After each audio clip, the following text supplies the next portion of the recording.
निकाह को, मियाँ बीवी के रिश्ते को कुरान पाक ने अल्लाह ने अपनी निशानियों में से निशानी कहा है। ये फाहद मियाँ बीवी का रिश्ता जिसे कहा ये मेरी निशानियों में से निशानी। पता है खराबी कहाँ से शुरू होती है? सबसे पहले तो शादी होती है गैर शरी। गैर शरी कोल 10वां हो जाए तो मौलाना साहब को बुलाओ, नात खां को बुलाओ, और बच्चे की शादी हो तो फिर अब नहीं हुजूर से प्यार, अब नहीं मोहब्बत, अब किधर गई गुलामी कि अल्लाह रसूल से सिर्फ दुखों का रिश्ता। बुलाओ ना अब भी बैंड बाजा, यहां तो बैंड बाजा कुल वाले दिन भी मंगाओ, 10वें पे भी मंगाओ, और दुखों की बात आई तो कुरान शरीफ शुरू करा लिया, और जब सुख आए तो फिर आपने मौत शुरू करा ली। और भाई मुस्तफ़ा की नात वाले को ना नात ही अच्छी लगती, उसे बारात वाले दिन भी नात ही अच्छी लगती, शादी वाले दिन भी नात ही अच्छी। पहली बात तो ये कि गैर शरई हरकत होती है शादी, और ढेरों होती, ढेरों। सबसे बुरी हरकत कौन सी है? सबसे बुरी हरकत ये होती है कि लड़के और लड़कियों का जोशो खरोश से शादियों पे जाना, और फिर मूवी वाला आता है वो लड़कियों की औरतों की मूवी भी बनाता है। और अब तो अल्लाह खैर करे, मूवी को वैसे लोगों ने फर्ज किफाया समझ लिया है। अल्लाह माफ करे, हर आदमी ने हाथ में मोबाइल पकड़ा। इतना जरूरी काम है ये। मूवी बनती है, मेहंदी होती है, नाच गाना होता है, तमाशे लगते हैं। फिर मैं हैरान होता हूँ, जवान लड़कियों के हाथों में फूल दे के उन्हें खड़ा किया जाता है कि दूल्हा जब आए तो फूल फेंकना। दूल्हे के साथ बूढ़े बूढ़े लोग होते हैं कि जवान लड़के होते हैं? बोले तो वो फूल क्यों लड़कियां फेंकती हैं? लड़कियां सारी बुरके में होती हैं, छुपे हुए मुंह होते हैं, तो सारा खानदान तो ब्यूटी पार्लर से तैयार होके आया होता है। तो आप तो गुनाह को आवाज दे रहे हैं। पता है रस्म कैसे इजाद हुई? साहिब फुतूह शाम ने लिखा है ये लड़कियों के फूल फेंकने की रस्म जब कादसिया के इलाके हजरत साद बिन नबी वकास रदी अल्लाह तआला अन्हु फतह कर रहे थे, तो आप एक ऐसे इलाके से गुजरे जिसकी इमारतें बड़ी शानदार थी। अल्लामा वाकदी कहते हैं कि दूर दूर से लोग वो इमारतें देखने आते थे कि भाई फन तामीर का शाहकार है ये चीजें। उस एरिया से गुजरना था मुसलमान फौज ने, तो ईसाइयों ने और यहूदियों ने एक चाल चली। उन्होंने औरतों से कहा, खूबसूरत लड़कियों से, कि फूल पकड़ लो और जब फौजी गुजरे तो इनके ऊपर फूल फेंकना। अगर 2-3 जर्नल भी तुम तबाह करने में कामयाब हो गई तो मुसलमानों को हम ज़ेर कर लेंगे। फूल फेंको। छतों पे चढ़ गई, और छतों की तरफ नौजवानों ने देखना वैसे ही है चूंकि शाहकार है हमारी मनाजिर। हजरत साद बिन नबी वकास रदी अल्लाह तआला अन्हु आगे आगे थे। समझ आ रही है ना मेरी बातों? आगे आगे जा रहे थे, कमान कर रहे थे फौज की। जब आपने देखा औरतें छतों पे, तो हजरत साद बिन नबी वकास शरारत समझ गए, साजिश समझ गए। लोग जहर भी जो होता है ना, जहर भी दूध में डाल के देते हैं, डायरेक्ट नहीं देते। उन्हें पता होता है कि जहर रगों में कैसे उतारना है। जनाब साद बिन नबी वकास आगे आगे थे। जब देखा औरतें छतों पे हैं तो फौरन बोले, घोड़े पे चढ़ गए और फौज की तरफ तवज्जो करके कहने लगे, फौजी हो तुम्हें पता है ना अल्लाह क्या फरमाता है? रब फरमाता है मर्दों से कहो नजरें झुका के रखें। नजरें कौन भला जी? मोमिन मर्द। कुरान मजीद ने हुक्म दिया कि मोमिन मर्द नजरें, इसका मतलब है मर्द वो नहीं होता जो अकड़ अकड़ के चले। मर्द तो है ही वो, कद ऊंचा हो, नजरें झुकी हुई। मर्द कहते ही उसे मर्दों से कहो नजरें झुका के रखें। 10,000 फौज थी, औरतें फूल फेंकती नहीं। 10,000 फौजी गुजर गया, पर एक ने भी नजर उठा के नहीं देखा। जब सारे गुजर गए तो उन औरतों ने प्लेटें फेंकी और कहने लगी, ओ बेशर्मो यहूदी और ईसाइयों, तुम किस तरह के लोग हो? अपने मकासद के लिए बहू बेटियों को इस्तेमाल करते हो, और ये कितनी शान वाले हैं। एक आयत सुनी है और नजरें झुका ली हैं। तुम भी गलत हो, तुम्हारा तरीका भी गलत है। आज के बाद हम मदीने वाले रसूल का कलमा पढ़ेंगे, हम मुसलमान हुआ करेंगे। और हमारे यहाँ शुरू उन्होंने की थी, और अल्लाह खैर फरमाए रंग हमने पकड़ लिया उसका। हमारे यहाँ औरतें फूल फेंकती, बुजुर्ग नहीं फूल फेंक सकते, नौजवान नहीं फेंक सकते। खुदा का खौफ करें। और फिर मर्द औरतों का इख्तलात होता है, और फिर उससे आगे शादी के बेपनाह खर्चे, बेपनाह कर्जा उठा के शादियां करते हैं।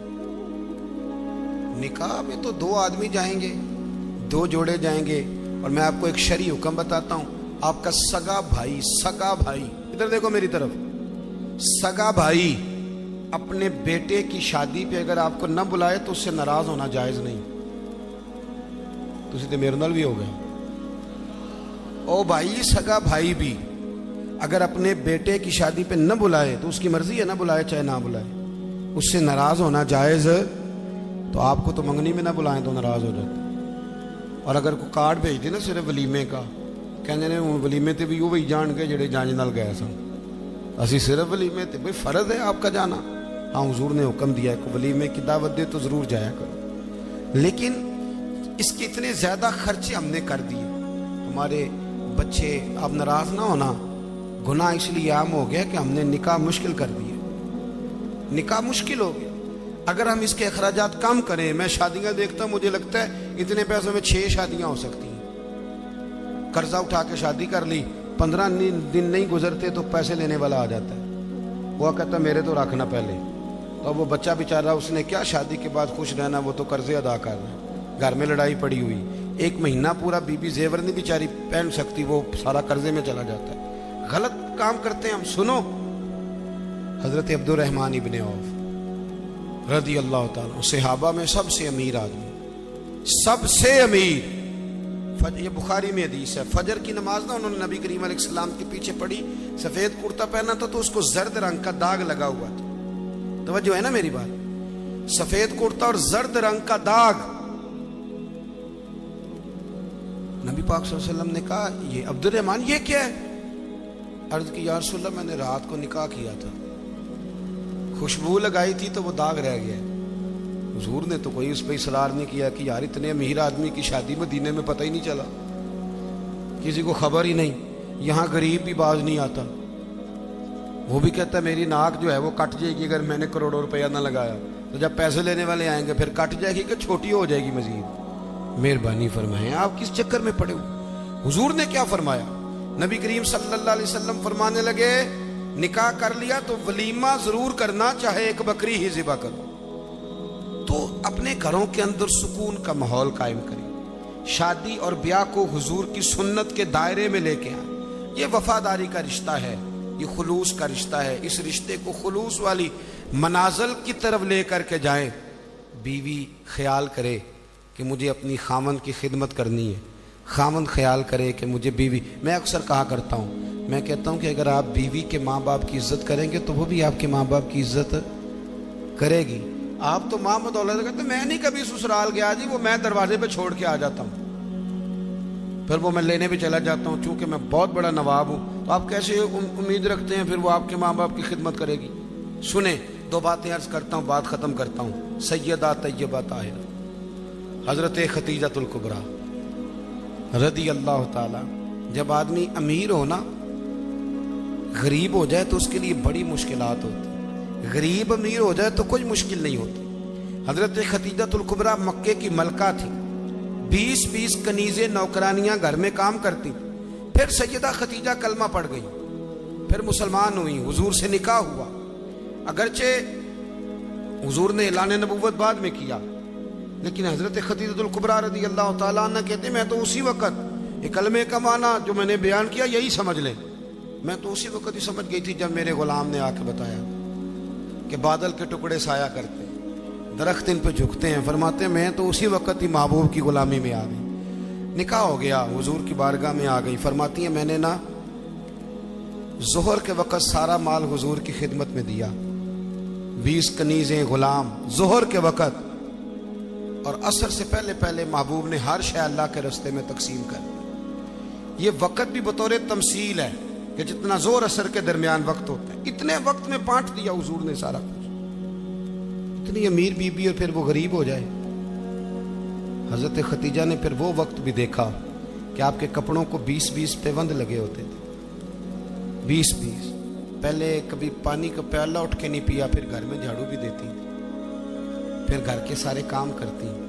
एक दिन ना मुस्नद इमाम अहमद में मौजूद है, खाना पका के ना हजरत खतीजतुल कुबरा खाना पका के बावर्ची खाने से निकली तो कपड़े सारे पैबंद से भरे हुए, पाँव मुबारक पर भी घर के काम काज की वजह से बहुत सारी चीज़ें लगी हुई, पैर चूम रही हैं बहुत सारी चीज़ें। हज़रत खतीजा बावर्ची खाने से खाना पका के निकली और जब महबूब करीम के सामने रखा तो हुजूर मुस्कुराने लगे, गौर से सैयदा का चेहरा देखने लगे। या रसूल अल्लाह क्या हुआ? तो महबूब फरमाने लगे, खतीजा आपके आने से पहले जिब्रील आ गए और वो अर्ज कर रहे थे, या रसूल अल्लाह खतीजा खाना लेके आ रही है और जब वो आ जाए तो उसे उसके रब का सलाम कह दीजिएगा। अगर खातून अपने खामद की खिदमत करे, अगर वो ये ज़ौक़ बनाए, ये मिजाज। अब तस्वीर का बिल्कुल दूसरा रुख भी देखें, ये कंजुल माल में ये भी हदीस है और हदीस की रावी सैयदा आयशा सिद्दीक़ा है। बस बात ख़त्म करने लगा हूँ। सैयदा आयशा सिद्दीक़ा कहती हैं दोपहर को हुजूर आराम करते थे, खाने के बाद लोग मिलने नहीं आते थे। पर एक दिन ना एक बूढ़ी अम्मा आ गई।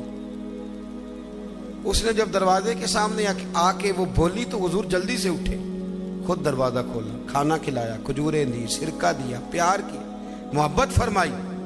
हजरत आयशा सिद्दीक़ा रज़ी अल्लाह ताला अन्हा कहती हैं ये मैंने इनफिरादी रंग देखा, बाकी हर एक से शफकत करते थे पर यहां मैंने हुजूर का अंदाज जुदागाना देखा। जब जाने लगी तो हुजूर ने ताइफ भी दिए। मेरे दिल में ख्याल आया हुजूर अब जाएंगे, रात को वापस आएंगे तो पूछूंगी कि ये अम्मा कौन है, लेकिन महबूब तो लेट गए। कहती मैं करीब गई, कदमों में बैठी, मैंने कहा या रसूलल्लाह ये कौन थी खातून, आपने बड़ा ही प्यार किया। तो कहती हुजूर उठ के बैठे तो आंखों में आंसू थे। मैंने कहा या रसूलल्लाह क्या हुआ? तो महबूब फरमाने लगे आयशा ये ना मेरी पहली ज़ौजा सैयदा खतीजा की सहेली थी। ये जब हम मक्के में रहते थे तो ये आया करती थी, खतीजा खाना भी खिलाती थी, प्यार भी करती थी, तोहफे भी देती थी। आज जब ये लौट के दोबारा आई है तो खतीजा की यादें ताज़ा हो गई।